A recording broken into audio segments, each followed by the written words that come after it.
Oke, teman-teman semuanya, kembali lagi bertemu dengan saya. Setelah sekian lama aku tidak sharing lagi karena terakhir sharing aku di YouTube ini beberapa tahun yang lalu karena cuma pemenuhan tugas kuliah aja. Nah, sekarang sesi sharing kali ini memang bertujuan untuk sedikit membantu mungkin dari teman-teman mahasiswa atau teman-teman yang pengen mengulik lebih dalam tentang DISC testnya. Oke, sebelum kita masuk ke DISC testnya, aku disclaimer dulu, aku di sini bukan untuk ngasih tips and trick bagaimana cara mengerjakan DISC supaya bisa jadi seorang manajer, mungkin jadi seorang supervisor, mungkin bukan itu. Aku cuman pengen membantu teman-teman lebih memahami tentang DISC testnya, khususnya bagi teman-teman mahasiswa yang masih belum paham di perkuliahan. Seperti itu. Oke, kita langsung saja.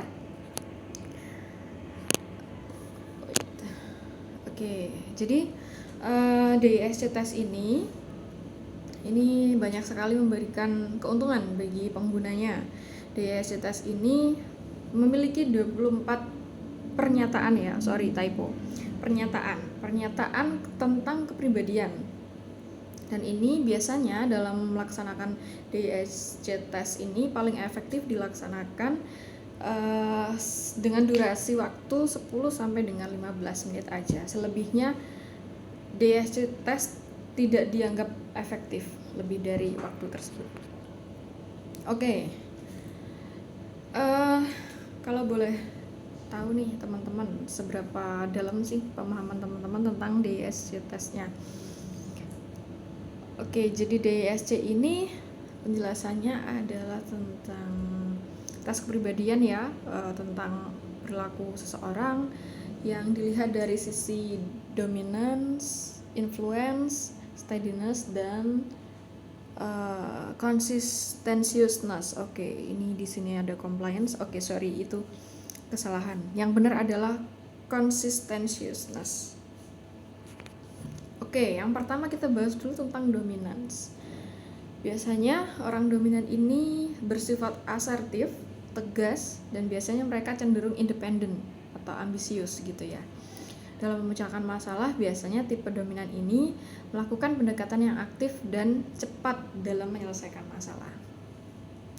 Selain itu, tipe ini juga menyukai tantangan dan persaingan. Bahkan mereka dipandang sebagai orang yang berkemauan kuat gitu. Jadi kalau mereka menginginkan sesuatu yang sesuai dengan kemauannya, mereka pasti akan terus mengejar gitu. Nah, selanjutnya influence. Influence ini tipe kepribadian yang senang berteman gitu. Mereka suka menghibur orang lain, bersifat sosial. Dalam menyelesaikan masalah atau mengerjakan sesuatu, cenderung mereka banyak mengandalkan keterampilan sosial. Orang yang bersifat influence ini senang berpartisipasi dalam kelompok dan suka bekerja sama. Nah, keterbukaan sikapnya membuat orang lain memandang bahwa dirinya pribadi yang gampang bergaul dan ramah gitu sebagai seorang influence. Nah, kemudian steadiness. Steadiness ini orang dengan tipe yang berkeras hati, gigih, dan sabar. Mereka mendekati atau menjalani kehidupan ini dengan memanfaatkan standar yang terukur dan stabil. Pada umumnya, mereka ini tidak banyak menuntut dan bersifat akomodatif. Mereka sangat ramah dan memperlihatkan kesetiaan mereka kepada orang-orang di sekitarnya gitu. Dan pribadi ini sangat ramah dan menghargai ketulusan. Oke, gitu juga yang selanjutnya, consistenciousness. Ini biasanya tipe ini tertarik pada sesuatu yang presisi gitu. Bukan berarti OCD, tetapi kalau melihat sesuatu yang kurang rapi kayak gatel aja gitu, bawaannya pengen benerin gitu. Nah, mereka cenderung menyukai segalanya serba teratur dan jelas, fokus terhadap fakta dan maunya ada bukti. Orang tipe ini biasanya sangat menghargai peraturan, jadi mereka tidak suka melanggar peraturan gitu. Dalam beraktivitas cenderung sistematis dan taat aturan agar semua terkelola dengan baik gitu ya.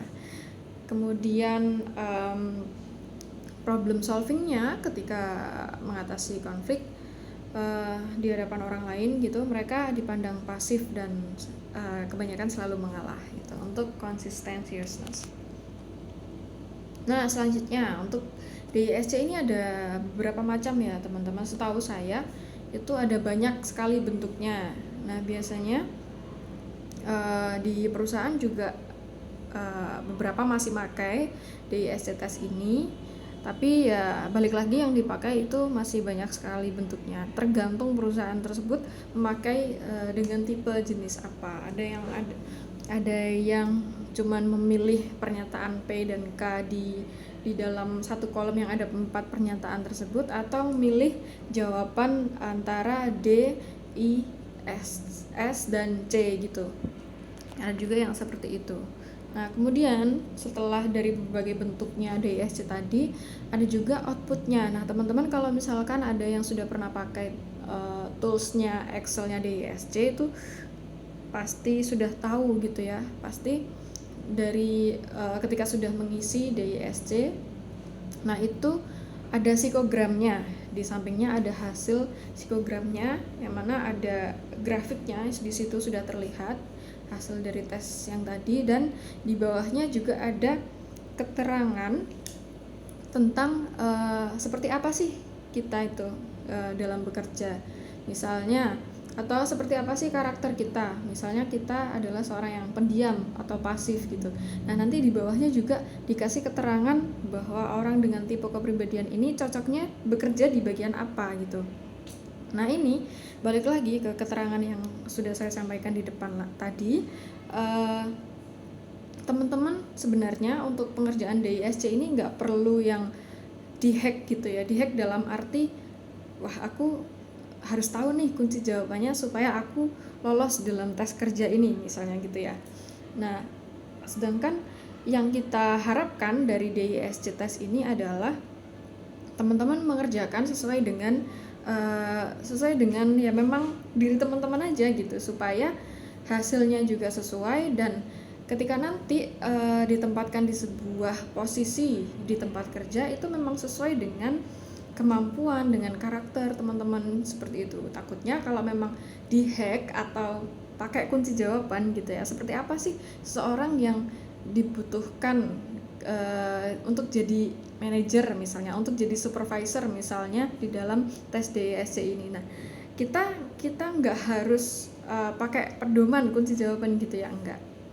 Takutnya yang ditakutkan adalah ketika nanti teman-teman minta hasilnya itu sesuai dengan posisi tersebut, tapi teman-teman masih belum mampu nih, ternyata masih belum mampu untuk mengerjakan tugas-tugas yang ada di posisi tersebut gitu. Misalnya menjadi seorang leader, nanti DISC-nya harus gimana ya gitu. Nah, itu nggak bisa dihack seperti itu. Yang pasti ya kalau mengerjakan DISC test, sesuaikan aja dengan diri teman-teman semuanya gitu. Sesuaikan dengan apa adanya diri teman-teman gitu. Misalnya yang memang cenderung di dominance itu cocok jadi leader, ya udah memang mereka cocok gitu. Atau misalnya di influence, di consistenciousness atau di steadiness begitu. Nah, itu juga nggak menutup kemungkinan dari beberapa elemen-elemen kepribadian tersebut saling berkolaborasi untuk menjadikan sebuah kepribadian yang ya cocok aja gitu ditempatkan untuk di posisi yang diharapkan. Gitu sih teman-teman semuanya. Oke, itu dulu sih mungkin dari saya ya tentang DISC. Semoga ini dapat membantu teman-teman semuanya. Mungkin yang untuk DISC manual secara scoringnya itu ya tergantung balik lagi kampusnya atau pengerjaan jenis DISC-nya pakai yang mana. Selebihnya nanti untuk scoring dan interpretasinya mengikuti dari jenis atau bentuk DISC tersebut. Gitu sih teman-teman. Oke, itu dulu sharing dari aku kali ini, semoga bermanfaat.